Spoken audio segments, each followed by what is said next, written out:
अल्लाह मेरी दुआ कबूल करेगा। अपने दोनों हाथों को आसमान की तरफ उठा लिया। या रब्बी या रब्बी या रब्बी, ऐ मेरे रब मुझे ये दे, मुझे ये दे, अल्लाह मुझे ये दे, मुझे ये दे।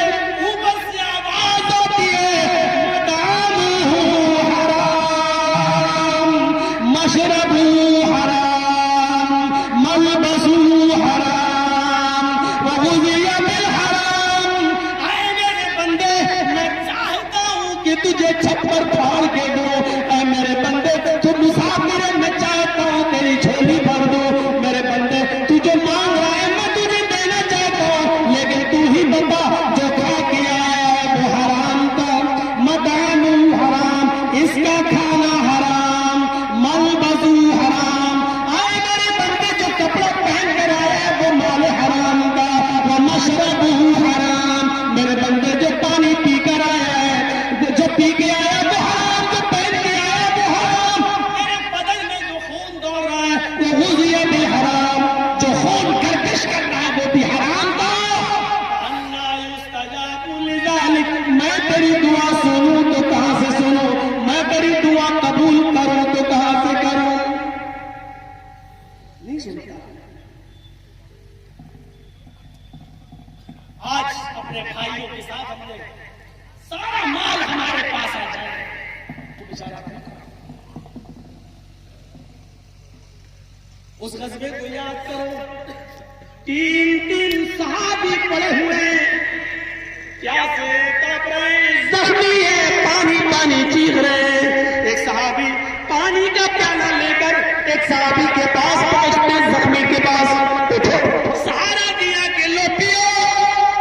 इसको पिलाना चाहता है, दूसरा चीखता है थोड़ा सा बच जाए तो मुझे भी दे देना, मेरा गला भी सूख रहा है, मुझे भी पानी की जरूरत है।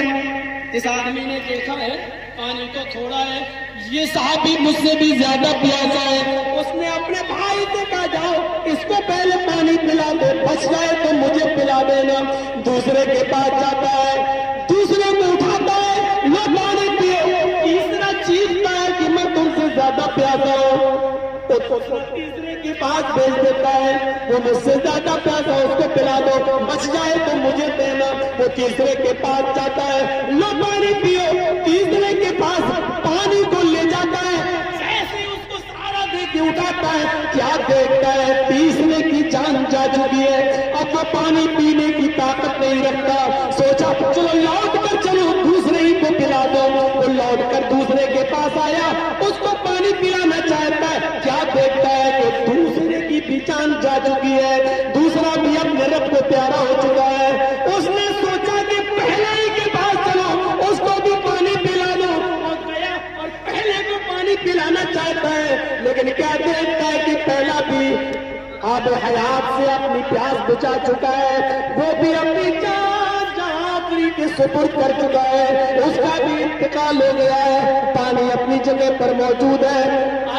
एक दूसरे की दुकानों के सामने अपनी दुकान खोलने वालों, कंपटीशन करने वालों, अपने भाई की रोजी रोटी पर लात मारने वालों, सीखो अल्लाह के नबी ने एक प्याला पानी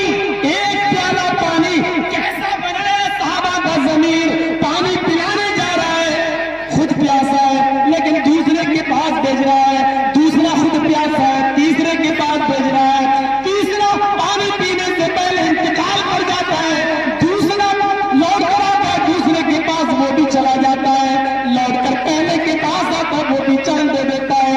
मेरे भाइयों, एक गिलास पानी के लिए, एक प्याला पानी के लिए एक दूसरे ने दूसरे के लिए अपनी जान दे दी। ये थी मोहम्मद रसूलुल्लाह सल्लल्लाहु अलैहि वसल्लम की तालीम।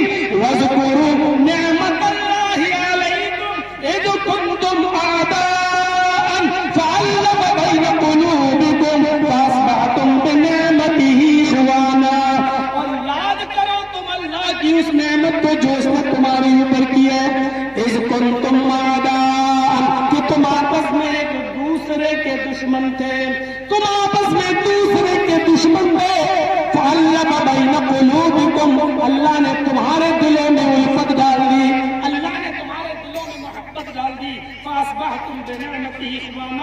तो तुम अल्लाह की इस नियामत से आपस में भाई भाई हो गए, आपस में तुम एक दूसरे के हमदर्द बन गए। तुम तो आपस में एक दूसरे के दुश्मन थे और थे कि नहीं थे। एक एक रोटी और एक एक बोटी के पीछे एक दूसरे की जान ले लिया करते थे। एक एक रोटी और एक एक बोटी के पीछे एक दूसरे की जान ले लिया करते थे। एक आदमी की बकरी दूसरे के खेत में चली गई, पूछो इन उलमा से, एक इस कबीले की बकरी इस कबीले के, इस गांव के, इस आदमी के खेत में चली गई। इसने कहा तेरी बकरी मेरे खेत में कैसी आई? उसने कहा अरे बकरी है आ गई तो क्या हुआ, थोड़ी सी घासी तो खा ली। इसी को लेकर बात बिगड़ी और इतनी बात बिगड़ी कि दोनों कबीलों में, दोनों गांव में जंग शुरू हुई। दोनों गांव में पढ़िए रहमतुल्लाह अलैहि काजी सुलेमान मंसूर पूरी रहमतुल्लाह अलैहि की, दोनों में जंग चली। एक बकरी के, इस गांव की बकरी इस गांव में चली गई, तेरी बकरी मेरे गांव में मेरे खेत में कैसी आई? उसने इतना कहा अरे आ गई तो क्या हुआ, बकरी तो है, थोड़ा सा खाली घास तो क्या हुआ। इतनी सी बात को लेकर झगड़ा चला, तो इतना चला कि ये झगड़ा 27 साल तक चला। 27 साल तक। और जानते हो 27 साल के बाद जब झगड़ा बंद हुआ तो दोनों तरफ से मरने वालों की तादाद गिनी गई तो मरने वालों की तादाद 40,000। आप अंदाजा लगा सकते हैं एक बकरी के दूसरे के खेत में चले जाने पर, थोड़ी सी घास खा लेने पर, बकरी से ज्यादा सस्ता खून इंसानों का था। 40,000 जाने जा चुकी थी। कैसी कौम थी वो, कैसे अज्जल लोग थे वो, कैसे खूनख्वार लोग थे वो, कैसे झगड़ालू लोग थे वो। अल्लाह के रसूल ने, मोहम्मद रसूलुल्लाह ने अपनी तालीमात से ऐसी अज्जल कौम को, ऐसी खूनख्वार कौम को ऐसा बनाया, जो एक बकरी के पीछे लड़ते थे वो एक दूसरे के लिए अपनी जान दे देते। पानी नहीं, मियां ने किसको पिलाओ? उसने कहा उसको पिलाओ। वो जब तक उसको पिलाने गया उसका इंतकाल हो गया। उसने सोचा दूसरे के पास, देखा दूसरा भी प्यास की वजह से इंतकाल कर गया। उसने सोचा चलो पहले को पिलाऊं तो पहला भी ले रहा। एक दूसरे ने एक दूसरे के लिए अपनी जान। अल्लाह के रसूल ने मोहब्बत का एक उसूल बताया था, जो अपने लिए पसंद करो वही अपने भाई के लिए पसंद करो। जो चीज आप अपने लिए पसंद करते हो वही अपने भाई के लिए पसंद करो। ये तसव्वुर अगर हमारे समाज में आ जाए, हमारे अंदर आ जाए। हजरत सईद इब्न जुबैर का नाम सुना है? सईद इब्न जुबैर हज्जाज इब्न यूसुफ के इताब के शिकार हो गए और हज्जाज इब्न यूसुफ ने ऐलान कर दिया कि सईद इब्न जुबैर को पकड़ के लाओ, उनको जिंदा पकड़ के लाना है, उनको हमारे आंखों के सामने कत्ल किया जाएगा। और सुनिए मेरे भाइयों, बड़ी दिलचस्प बात सुनाने जा रहा हूं आपको। सईद इब्न जुबैर के बारे में हज्जाज इब्न यूसुफ ने ऐलान कर दिया कि जहां मिले उनको जिंदा पकड़ के लाओ। लोग लग गए। और सईद इब्न जुबैर तो बड़े नेक थे बेचारे, बड़े नेक, लेकिन हज्जाज इब्न यूसुफ के जुल्म के शिकार हो गए, उनके इताब में आ गए। पुलिस ढूंढने लगी। सईद इब्न जुबैर रात का फायदा उठाकर भागने की कोशिश करते थे, जितना भाग सकते थे भागते। दिन होता था कहीं छुप जाते थे, फिर रात का फायदा उठाकर भागते थे, लेकिन वो हज्जाज की सल्तनत से बाहर नहीं निकल पाए। एक दिन वो दिन में किसी के घर सो रहे थे, किसी के यहाँ आराम कर रहे थे, और उसने उनको अपनी पनाह में रख लिया था कि रात होगी तो चुपके से निकाल देगी। मुखबिरी कर दी गई। हज्जाज इब्न यूसुफ की पुलिस को मुखबिरी किसी ने कर दी कि सईद इब्न जुबैर तो फला के घर। हज्जाज इब्न यूसुफ की पुलिस ने उसी घर पे छापा मारा और सईद इब्न जुबैर को पकड़ लिया। अपने ही लोग मुखबिरी करते हैं। अभी कोरोना में आपने देखा होगा, जब पूरे गांव में मस्जिदों में पाबंदी थी, 5 आदमी से ज्यादा नहीं आ सकते थे, तो आपने देखा ना कितने मुसलमान लोग एक दूसरे की मुखबिरी कर रहे थे। हमको नहीं जाने दिया। अच्छा ठीक है, तुम पढ़ के देखो नमाज। हमारे यहाँ जिसकी मोटरसाइकिल की डिक्की में 1 किलो अगर गोश्त मिल गया, चाहे वो मुर्गी का हो या भैंस का हो, तो उससे 10-10 हजार रुपए लिया गया, बगैर मुखबिरी के नहीं। मुखबिरी अपने ही लोग करते हैं अक्सर। हज्जाज इब्न यूसुफ के सिपाहियों को अपने ही लोगों ने मुखबिरी कर दी और छापा मारा। सईद इब्न जुबैर पकड़ लिए, सईद इब्न जुबैर गिरफ्तार कर लिए गए। हज्जाज के वो 2 सिपाही उनको पकड़कर घोड़े पर सवार करके हज्जाज के पास लाने लगे, लेकिन हज्जाज इब्न यूसुफ इतनी दूर है, सईद इब्न जुबैर जहां पकड़े गए वहां से हज्जाज इतनी दूर है कि हज्जाज के पास ले जाने में हफ्ता या 10 दिन लगेगा। घोड़े पर बैठकर सफर करें तब। नमाज का वक्त होता, सईद इब्न जुबैर नमाज पढ़ते, दिन में रोजा रखते, रात में जब पुलिस वाले उनको सोने के लिए बोलते तो वो जितना मुमकिन होता नवाफिल का एहतमाम करते। 2 या 3 दिन तक तो हज्जाज इब्न यूसुफ की पुलिस ने सईद इब्न जुबैर को अपने पास रखा, सईद इब्न जुबैर को अपने पास रखा। उसके बाद दोनों सिपाहियों ने आपस में सलाह की कि देखो यार, सईद बड़े नेक हैं, इस नेक आदमी की बद्दुआ मत लो यार। ये बेचारा दिन में रोजा रखता है, रात में नमाज पढ़ता है और इसने कोई गलत काम किया ही नहीं। अरे हज्जाज इनको पकड़ेगा, कत्ल कर देगा, और ये नेक आदमी है। दूसरे सिपाही ने कहा, पहले सिपाही से बात तो तुम ठीक ही कह रहे हो, हमें क्या मतलब, हम हज्जाज इब्न यूसुफ के पास जाएंगे और कह देंगे कि हमें सईद मिले ही नहीं। ये दोनों सईद के पास आए और सईद इब्न जुबैर से बोले, आए सईद, तुम बीवी बच्चों वाले आदमी हो, मैं चाहता हूं कि तुम्हें छोड़ दूं। सुनिएगा, मैं चाहता हूं कि तुम्हें छोड़ दूं। सईद इब्न जुबैर ने कहा, वो कैसे? तो देखो, तुम नेक आदमी हो, मैं जानता हूं, और हज्जाज के पास अगर मैं ले गया तो हज्जाज तुम्हें कत्ल कर देगा।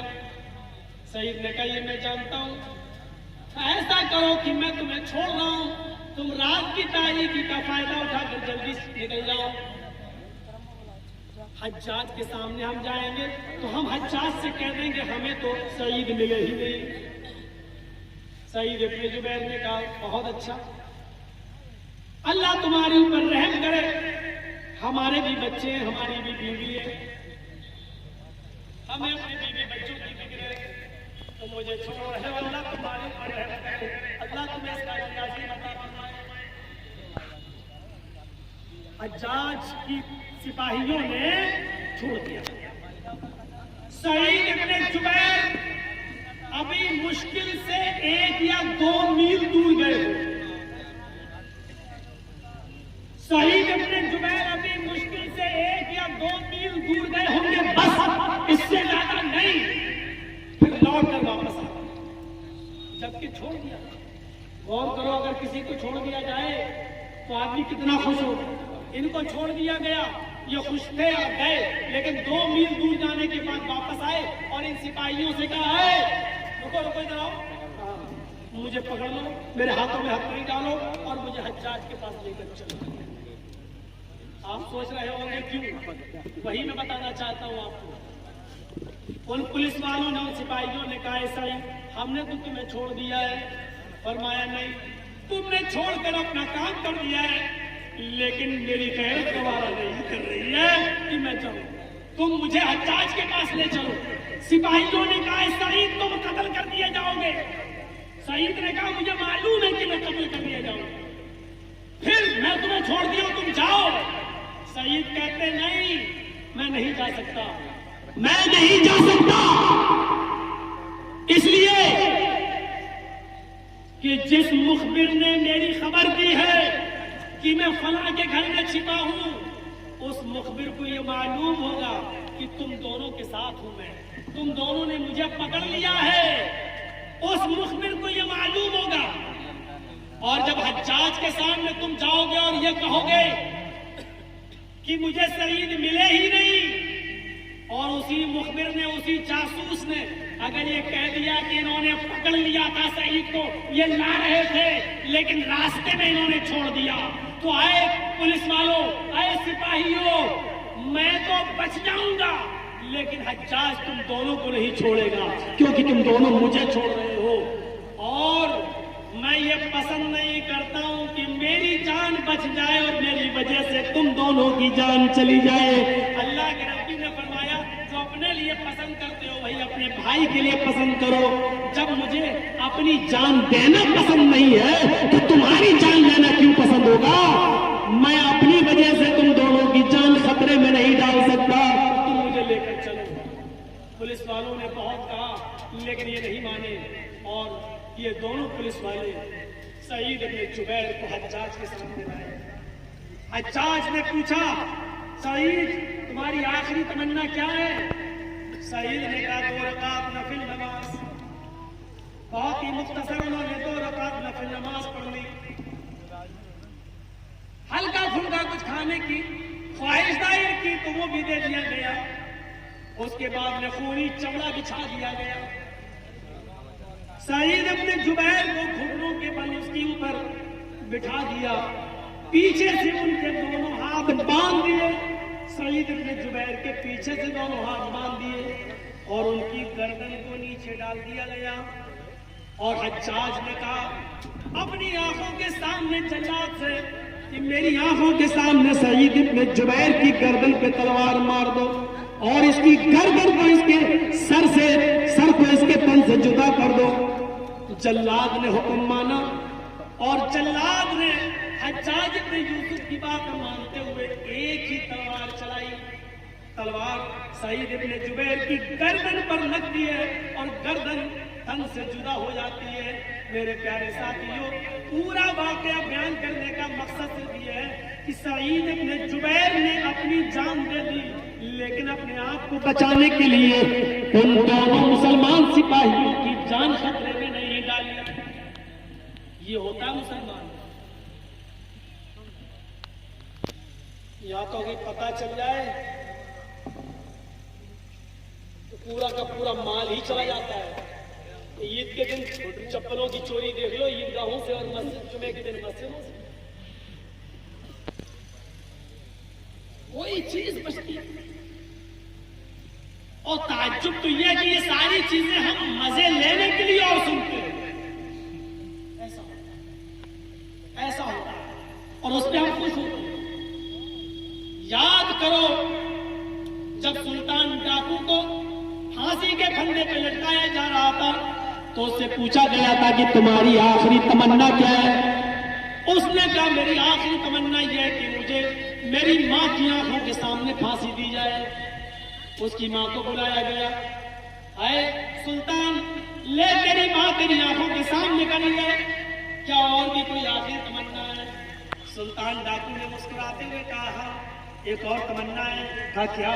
मुझसे पहले मेरी मां को फांसी दी जाए। कहा नहीं ये नहीं हो सकता। आखिर तुम हो डाकू, तुम हो, मर्डर तुमने किए हैं, चोरियां तुमने की है, डकैतियां तुमने डाली है, कत्ल तुमने किए, जुर्म तुमने किया है, तो कत्ल तुम्ही को किया जाएगा। सुल्तान डाकू ने जो अल्फाज कहे वो सुनिए।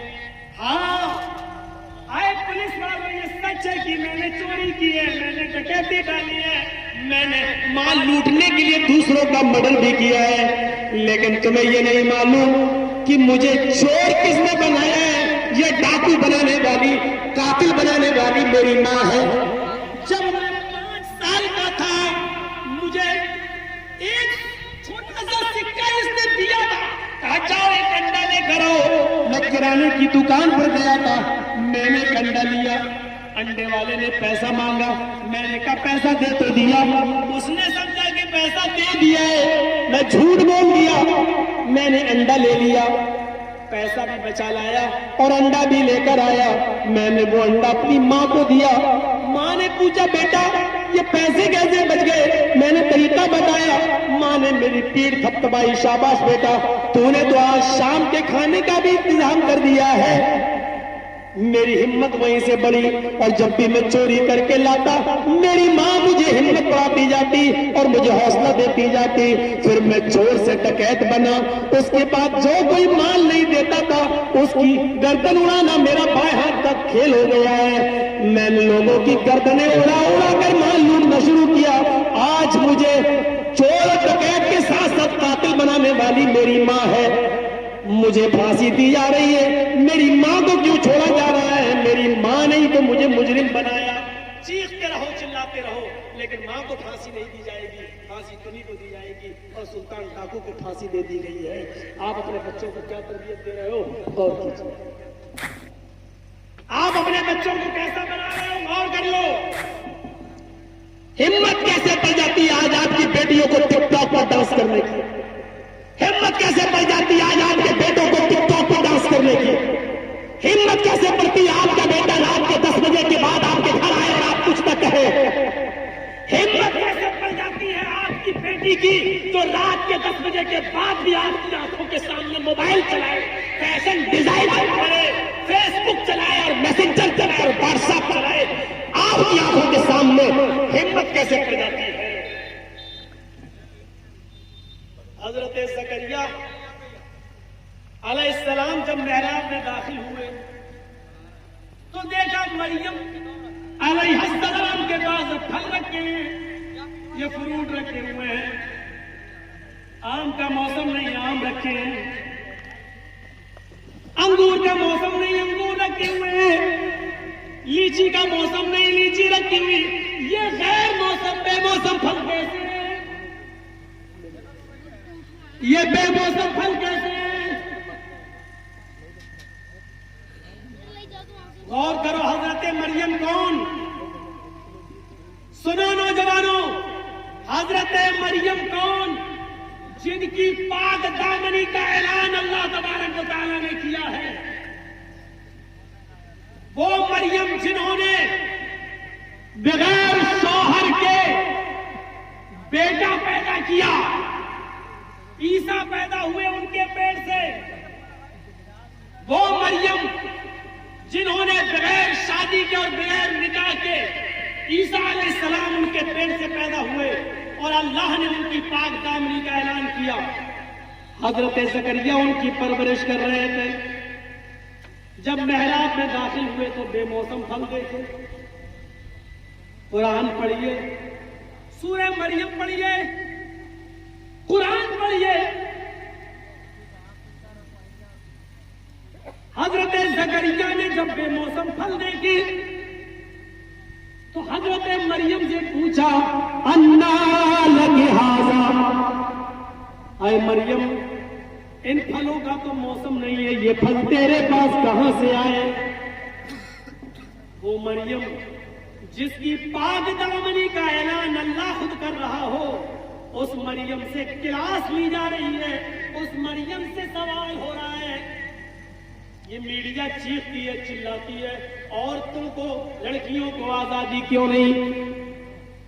इनको चीखने दो, चिल्लाने दो। मैं तो कहता हूं भौंकने दो। मेरे भाइयों, आप क्यों अपने इस्लाम से, अपनी शरीयत से समझौता कर रहे हो?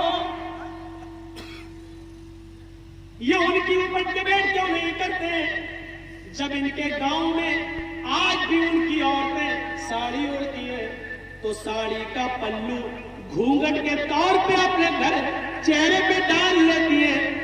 अगर हिम्मत है तो आए, सरकार की हड्डियों पे पलने वाली गोभी मीडिया वालों, उन औरतों का इंटरव्यू लो और उन पर डिबेट करो जो आज भी राजस्थान में, आज भी हरियाणा में, आज भी बड़े बड़े शहरों की गांव में औरतें घूंघट मारती है, अपना चेहरा छिपाती है।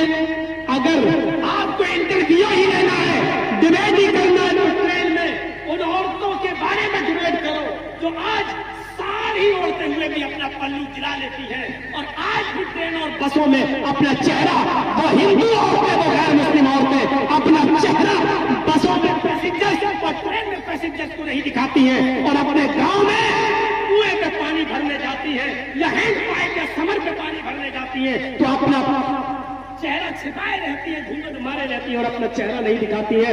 तुम्हें ये औरतें नहीं दिखाई दे रही हैं, तुम्हें सिर्फ नकाबपोश औरतें दिखाई देती है और उन पर तुम डिबेट करते हो, उन पर डिबेट करते हो। आजादी निस्वा के नाम पर एक हवा खड़ा कर दिया, आजादी आजादी आजादी। ये हमारी माँ बहन बेटियों को बड़ी अच्छी लगती है आजादी, अरे ये हमारे हक में, ये तुम्हारे हक में आवाज नहीं उठा रहे हैं। एक चरवाहा बहुत सी बकरियां पाले हुए था, बकरियों ने बगावत कर दी, हमें आजादी चाहिए। बकरियों ने आजादी का नारा लगाना शुरू कर दिया, हमें आजादी चाहिए। तो हमें खूंटे से बांध के रखते हो, हमें नहीं रहना है, हमें आजादी चाहिए। हम भी जंगल में घूमेंगे फिरेंगे। भेड़िए ने कहा देखो हम आजाद घूमते हैं, जहां मर्जी होती है वहां जाते हैं, कोई हमारा कुछ नहीं बिगाड़ता। तुम तो खूंटे से बंधी रहती हो, जो खिलाया खा लिया, जो नहीं खिलाया नहीं खाया। बकरियों को भेड़िए की बात पसंद आई और उन्होंने मालिक के खिलाफ बगावत कर दी। मालिक ने बहुत समझाया, अरे बकरियों तुम खूंटे से बंधी हुई हो, तुम महफूज हो, बाहर मत जाओ। तुम देखने में खुली फिजा दिख रही है, लेकिन जब जाओगी तो तुम्हें बहुत ही नुकसान नजर आएंगे। बकरियों ने मालिक की बात नहीं मानी। एक बूढ़ी बकरी भी चीखती रही, आए मेरी बेटी हो, मेरी बच्ची हो, तुम बाहर न जाओ, तुम्हारे मालिक ने तुम्हें जहां बांधा रहो, जो खिलाता है खाओ। बाहर की फिजा देखने में अच्छी है, लेकिन हकीकत में वहां तुम्हें सेफ्टी नहीं मिलेगी, वहां तुम अपने आप को महफूज नहीं पाओगी। इन बकरियों ने कहा, आए बूढ़ी बकरी से अम्मा तुम तो बुढ़ी हो चुकी हो, तुम तो अपने दिन पूरे कर चुकी हो, तुम्हें क्या मतलब, 2-4 महीने की रह गई हो, गुजार लो, हमारी तो अभी जिंदगी पड़ी है, हमें तो आजादी चाहिए। मालिक को गुस्सा आया, बकरियों ने खाना पीना छोड़ दिया, भूख हड़ताल कर दी, हमें आजादी चाहिए। मालिक ने भी उनको अपने खूंटे से आजाद कर दिया। लो अब तुम हमारे बंदिश में नहीं रहना चाहती हो, हमारे खूंटे में नहीं रहना चाहती हो, तो जाओ। उसने खूंटा खोल दिया और बकरियां छलांग लगाते हुए जंगल में पहुंच गई। कभी साड़ी पे चलने लगी, कभी यहाँ घास खाने लगी, सोचने लगी कि ये तो बड़ी अच्छी फिजा है, ये खाओ वो खाओ, यहाँ मुंह मारो वहां जाओ, अब तो आजादी आजादी मुझे मिली। चलते चलते वो एक पहाड़ी के पास पहुंच गई, वहीं पर चंद भेड़िए खड़े थे, वो इसी ताक में थे कि ये बकरियां हमारे पास आए। उन भेड़ियों ने उन बकरियों को अपने पास आता हुआ देखा, उन बकरियों के ऊपर हमला कर दिया और सबको फाड़ दिया। उन बकरियों का पेट फाड़ के वो भेड़िया उनको खा गया। मेरी माँ बहनों, पर्दे में बैठकर तुम तकरीर सुन रही हो जर्जीस की, आज आजादी निस्वा का नारा लगाने वाली ये गोदी मीडिया जो तुम्हें आजादी के सपने दिखाती है, आज हकीकत में ये वो भेड़िए हैं जो तुम्हारी आजादी नहीं चाहते, तुम्हारी आजादी का फायदा उठाकर तुम पर हमला करना चाहते हैं, तुम्हारी इज्जत आबरू से खेलना चाहते हैं। जैसे बकरियों को खा गए, ऐसे तुम्हारी इज्जत आबरू को खाना चाहते हैं। वरना मुझे कोई डिपार्टमेंट ऐसा बता दो जहां तुम महफूज हो, जहां तुम सुरक्षित हो। एक बैंक में नौकरी मिलती है तो सब कुछ देखा जाता है, तुम्हारा टैलेंट क्या है, तुम्हारे गाल कैसे हैं, तुम्हारे होठ कैसे हैं, तुम कस्टमर को कितना रिझा सकती हो। एक होटल में तुम्हें रखा जाता है तो तुम्हारी एक्टिंग देखी जाती है कि तुम कस्टमरों को कैसे मोहलोगी, तुम उनको कैसे अपने करीब करोगी। एक हॉस्पिटल में तुम्हें रखा जाता है तो वहां देखा जाता है कि तुम मरीजों को कैसे अपने तरफ आकर्षित करोगी।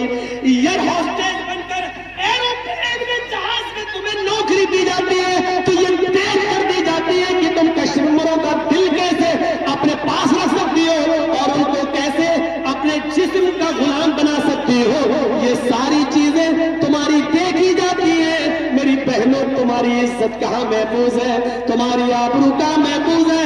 और खुलकर क्यों न कह दूं, आज 2 रुपए का साबुन भी उस वक्त तक नहीं बिकता है, आज 2 रुपए का साबुन भी उस वक्त तक नहीं बिकता है जब तक कि उस साबुन के ऊपर उसके पट्टे पर, उसके कागज पर जब तक तुम्हारी आधी नंगी फोटो न लगाई जाए, तुम्हारा आधा नंगा जिस्म न दिखाया जाए, उस वक्त तक 2 रुपए का साबुन भी नहीं बिकता है। मेरे बहनों, इस्लाम ने तुम्हें इज्जत दी है, इस्लाम ने तुम्हें आबरू दी है। तुम्हें ये भेड़िए पुकार रहे हैं, आजादी आजादी का नारा लगा रहे, हकीकत में ये वो भेड़िए हैं जिनको तुम्हारी आजादी से मतलब नहीं है। साहब कहते हैं कि घर के अंदर कैद है, ये औरतें घर के अंदर तुम्हारा बिस्तर बिछाएं, तुम्हारे बर्तन मांजें, तुम्हारे कपड़े धुलें, गौर करो। अरे हमारी बेटियां, हमारी बहनें बड़े बड़े होटलों में भी तो यही काम कर रही हैं, उनसे बर्तनी तो मंजवाए जा रहे हैं, उनसे बिस्तरी तो बिछवाया जा रहा है।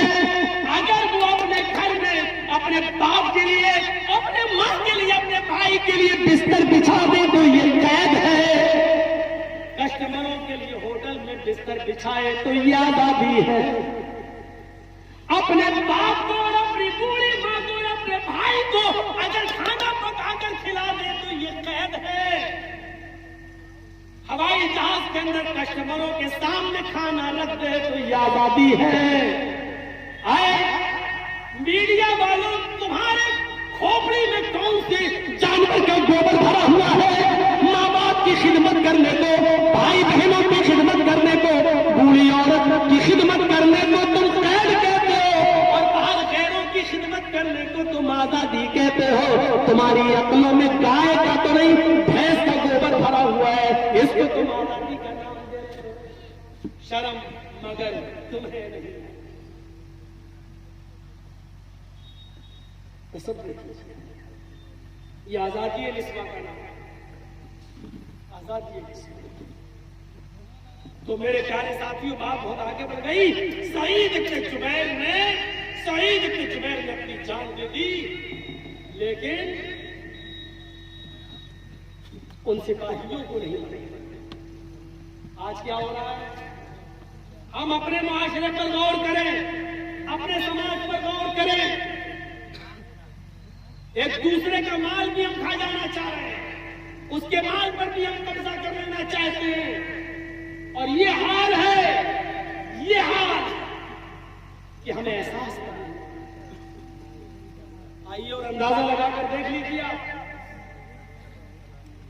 एक छुरी है ना पड़ी हुई है, और उस छुरी के ऊपर बकरी का खून लगा हुआ है।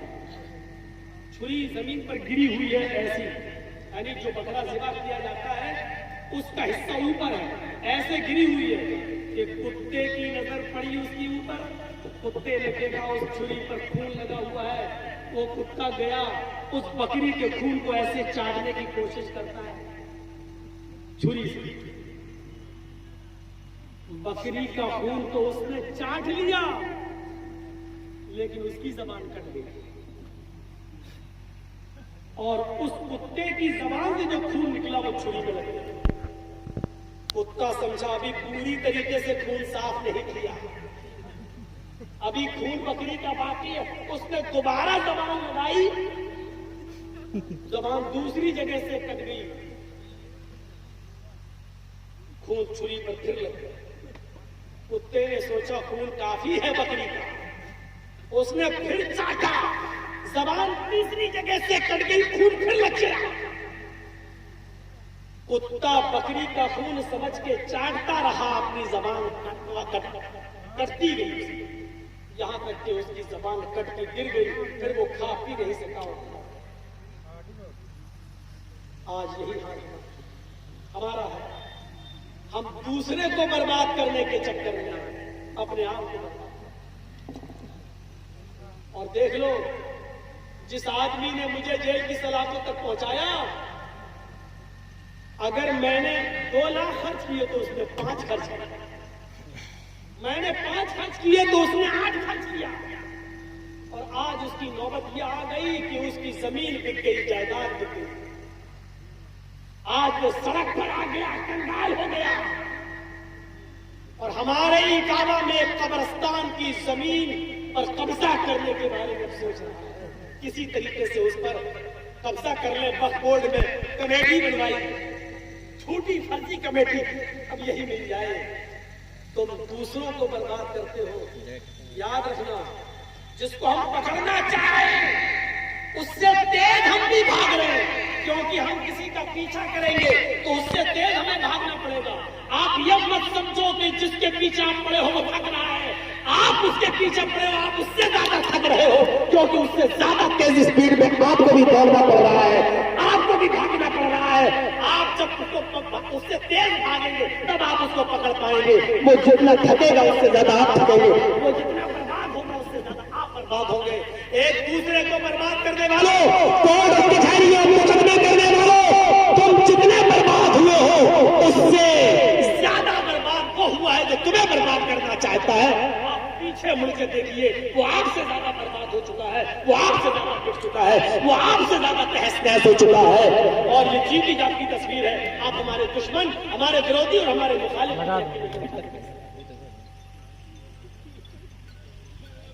ये दुनिया है, जैसा करोगे वैसा भरोगे।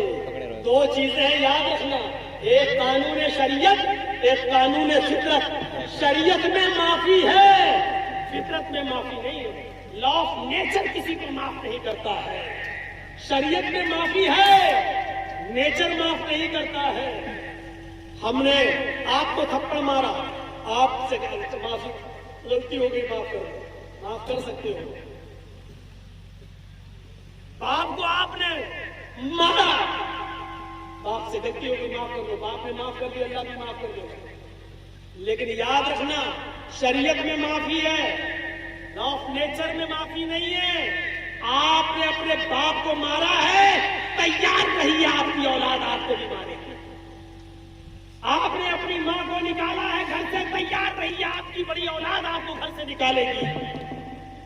ये लॉ ऑफ नेचर है। नेचर किसी को माफ नहीं करता, फितरत किसी को माफ नहीं करती। शराब पी है आपने, अल्लाह बहुत बड़ी गलती हो गई, गुनाह हो गया, मुझे माफ कर दे, अल्लाह माफ कर देगा। शरीयत में माफी है, लेकिन नेचर में माफी नहीं है। शराब आपने पी है तो किडनी पर तो असर करेगी, गुर्दा तो आपका खराब होगा ही, नेचर माफ नहीं करता। बीड़ी और सिगरेट बहुत ज्यादा पीने वाले देखो आज फेफड़ों के मर्ज में मुब्तला है, सांस लेने में उनको दिक्कत हो रही है, बीपी के मरीज हैं, उनका फेफड़ा जल जाता है। आप तौबा करें, अल्लाह माफ कर सकता है, लेकिन नेचर माफ नहीं करता है किसी को। आप किसी के साथ गलत कर रहे हैं तो आपके साथ गलत होगा, आप किसी के साथ अच्छा कर रहे हैं तो आपके साथ अच्छा होगा। आपने अगर किसी प्यासे को पानी पिलाया तो आपको भी कोई पानी पिलाएगा।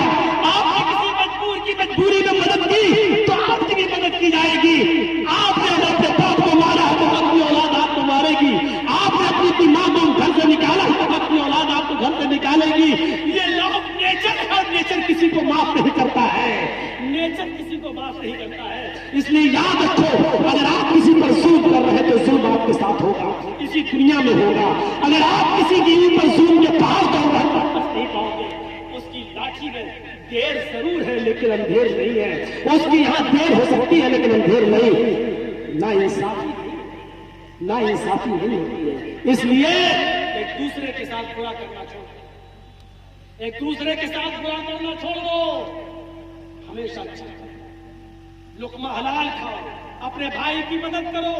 अल्लाह तबारक व तआला ने कुरान करीम के अंदर बताया है ये भाईचारगी क्यों बिगड़ती है, आपस में एक दूसरे के खिलाफ लोग क्यों होते हैं। फरमाया या अय्युहल्लज़ीना आमनू इज्तनिबू कबीरन मिनज़-ज़न्न इन्न बअज़-ज़न्नि इस्म वला तजस्ससू वला यग़्तब बअज़ुकुम बअज़ा। ईमान वालों, तुम एक दूसरे के खिलाफ ज्यादा बदगुमानी करने से बचो।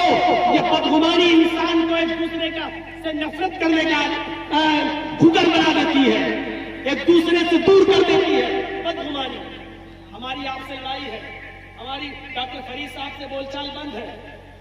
मैं मस्जिद से नमाज पढ़ के निकल रहा हूँ, डॉक्टर फरीद साहब अपने घर के ऊपर छत पे खड़े हैं, अब मैं तस्बीह पढ़ते हुए जा रहा हूँ, सुभान अल्लाह सुभान अल्लाह सुभान अल्लाह, मेरे होठ हिल रहे। डॉक्टर फरीद साहब से हमारी बातचीत बंद है। डॉक्टर फरीद साहब ने देखा इसके होठ हिल रहे, साहब कमीना मुझे गाली दे रहा है। चाहे मैं सुभान अल्लाह ही पढ़ रहा हूँ, चाहे अल्हम्दुलिल्लाह पढ़ रहा हूँ, लेकिन बदगुमानी है, क्योंकि हमारी उनसे लड़ाई है, इसलिए हम ऐसे अब वो अपनी छत से कमीना मुझे गाली दे, अब वो भी अपने मुंह से गाली दे रहे हैं। ये बदगुमानी है जो इंसान को एक दूसरे का और दुश्मन बना देती है, एक दूसरे का और भी दुश्मन बना देती है। जरूरी नहीं है आप किसी के बारे में जो सोचे वो है ही वो हो। डॉक्टर फरीद साहब जहाँ बैठे, मैं यहाँ बैठा हूँ, एक आदमी लंगड़ाता हुआ चला आ रहा है, मैं भी डॉक्टर हूँ, डॉक्टर फरीद भी डॉक्टर है। मैंने कहा डॉक्टर साहब ये जो आदमी लंगड़ाते हुए आ रहा है इसके पैर में मोच आ गई है।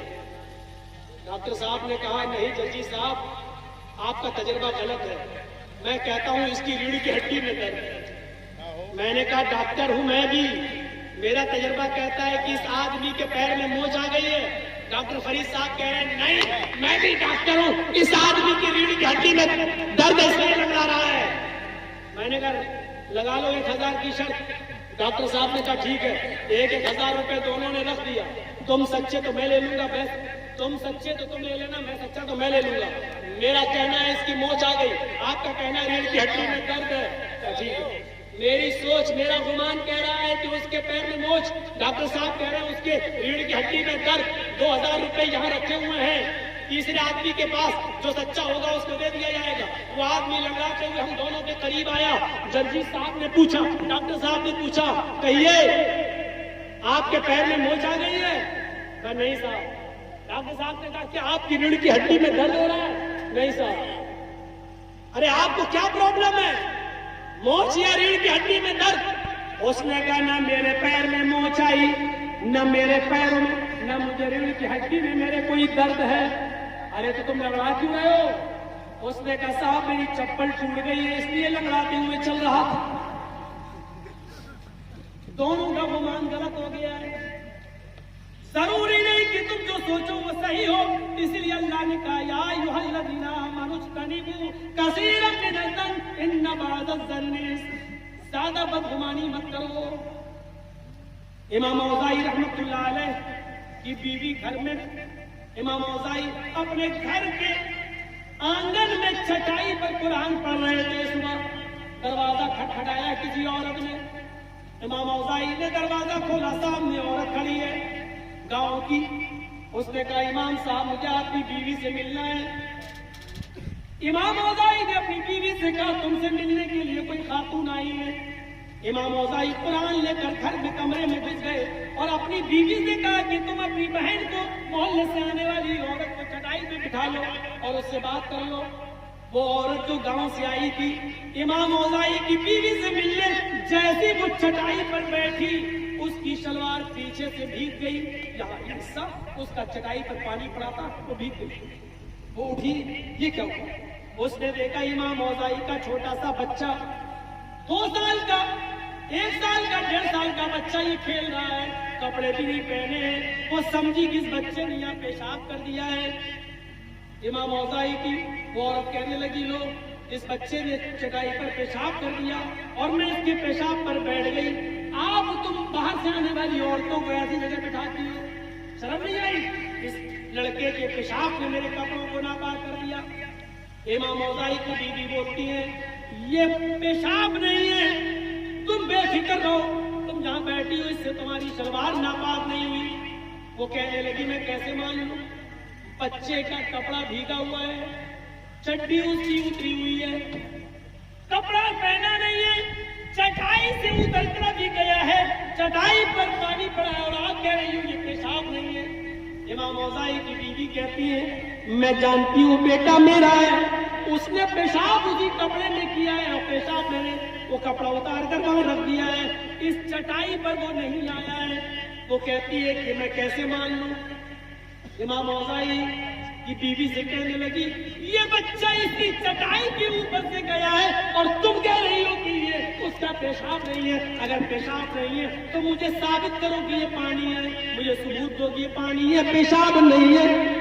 अब इमाम औज़ाई की बीवी को गुस्सा आता है, वो कहती है कि आए गांव से आने वाली मेरी बहन, मैं तुम्हें कैसे बताऊं, मैं बताना नहीं चाहती थी कि ये चटाई पर क्या है जहां तुम बैठी हो।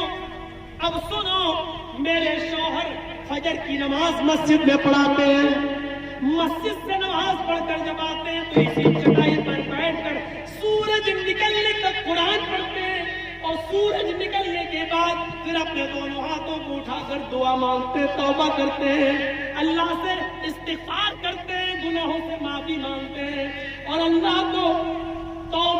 से तौबा करते हैं। इतना रोते हैं कि उनके आंखों से ये चटाई भीग जाती है, उनके आंसू से ये चटाई भीग जाती है। और ये उनका एक दिन का नहीं, रोज का मामूल है।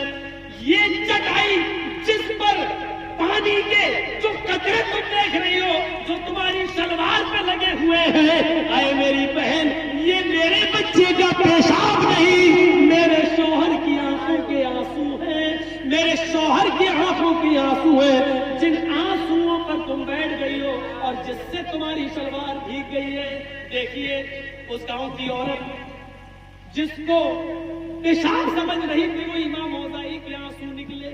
कुरान कहता है बदगुमानी से माहौल बिगड़ता है, तुम एक दूसरे के खिलाफ बदगुमानियां अपने ज़हनों में मत पाला करो।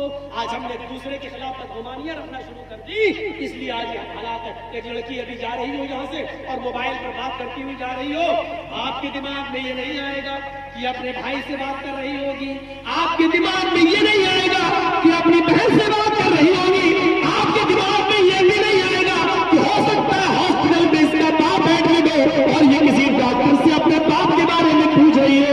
आपके बारे जहन में एक ही गुमान आएगा, ये लड़की अकेली जल्दी मोबाइल से बात करती हुई जा रही है, जरूर अपने बॉयफ्रेंड से बात कर रही है, और जल्दी जाने का मकसद ये है कि वो जल्दी उससे मिलना चाहती है ताकि गांव मोहल्ले का कोई दूसरा आदमी न देख ले। यही गुमान आएगा मेरे भाई, जो इस गुमान को उल्टो। कुरान कहता है ज्यादा एक दूसरे के बारे में गुमान न किया करो, बदगुमानी से बचो। बहुत सी बदगुमानियां इंसान को गुनाहगार बना देती है। मेरे प्यारे साथियों, ये था उखुवत और भाईचारगी के ऊपर मेरा थोड़ा सा दर्स, मेरी थोड़ी सी तकरीर, जो मैंने थोड़ी देर की सही 1.5 घंटा आपके सामने मेरे स्पीच भी है, या 1.5 घंटे से कुछ ज्यादा। मेरे भाइयों, यकीनन बहुत थका हुआ था, अभी तक हॉस्पिटल का चक्कर लगाया तो कहीं मेरा प्लान नहीं था, नहीं चलाया और फैमिली लेके आया, और जैसे ही ट्रेन से उतरा और फौरन यहाँ पहुंचा था, 1-आधा मिनट मुझे कुछ आराम करने को भी नहीं मिला। यकीन जानिए आप, न तो ट्रेन में लखनऊ से चला हूं मैं, और अब तक इतना भी आप ताज्जुब करेंगे, जगह बैठा हूं, अभी तक इस्तिंजा तक नहीं। आप इससे आप अंदाजा लगा सकते हैं कि इतना भी किसी को मौका न मिला हो। तो मेरे भाइयों, 3:10 हो चुके हैं, वक्त भी ज्यादा हो चुका है। हम अल्लाह से दुआ करते हैं कि बारे भाईचारगी हमारे दिलों में पैदा फरमा दे, गमखारी हमारे दिलों में पैदा फरमा दे, हमारे माशरे की इस्लाह फरमा दे, हमारे हमें एक दूसरे का हमदर्द बना दे, एक दूसरे के लिए जीने मरने वाला बना दे, हमें इस्लाम के मुताबिक अपनी जिंदगी गुजारने की तौफीक अता फरमा। हमारे अल्लाह जब तक तो हमें जिंदा रख, इस्लाम पे जिंदा रखना, और जब हमारा खात्मा हो तो ईमान पर हमारा खात्मा फरमाना। वमा अलैना इल्लल बलागुल मुबीन। अस्सलामु अलैकुम व रहमतुल्लाहि व बरकातुहू।